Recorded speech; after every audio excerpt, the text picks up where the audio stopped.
Hello guys. So today we're going to create network cables, which is straight through and crossover cables. First, we need to know what is network cable, straight through, and crossover cables. When we say networking cables or network cables, these are networking hardware used to connect one network device to other network devices or to connect two or more computers to share printers, scanners, etc. There are three types of networking cables: the coaxial, twisted pair, and fiber optic cables, but we'll only focus on straight through, which is a type of twisted pair cable that is used in local area networks to connect a computer to a network hub such as a router.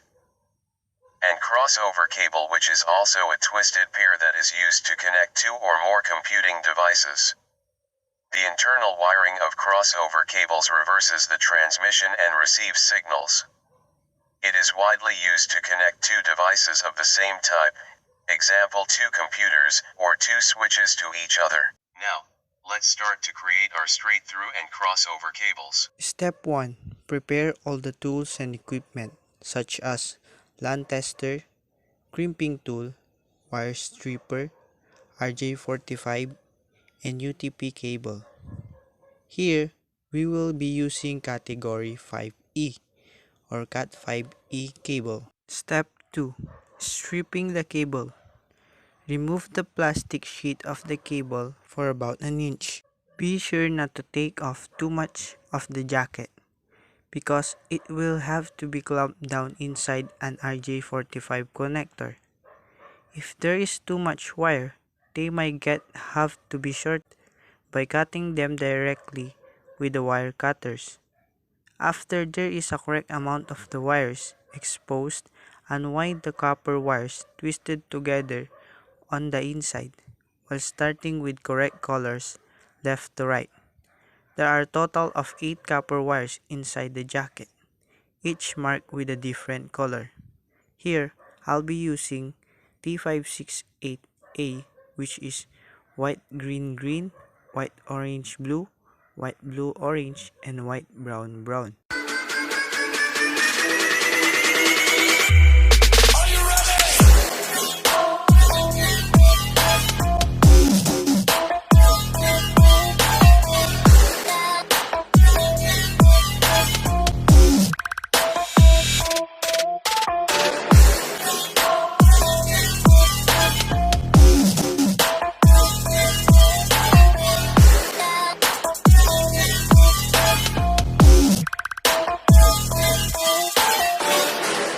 Step 3. Putting the wires in the connectors. Next, this will need at least 2 RJ45 wire connectors, one for each side of the cable. After the wires have been spread apart, organize them into the correct color order of the desired cable. We are making the T568A standard for a straight through, which means that the color order for the wires is going to be exact same on both sides. After the colors have been organized, if they don't all reach the same length, use wire cutters directly on the end to make each wire the same length. Be careful not to trim the wires down too far, or the wires might not be long enough and might need to take a little bit more of the jacket off for the wires to be long enough to fit all the way into the RJ45 connector correctly.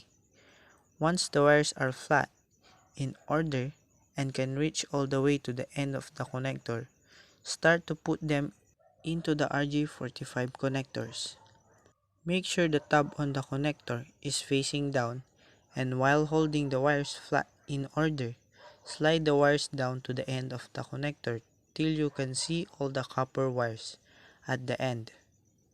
Through the end of the plastic, remember that the jacket has to be inside the connector a bit, so the crimping tool will keep the wire inside the connector.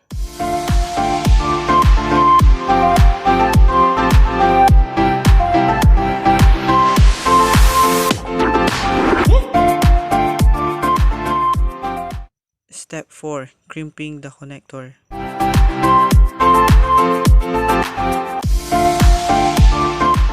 Step 5. Testing the cable using the LAN tester.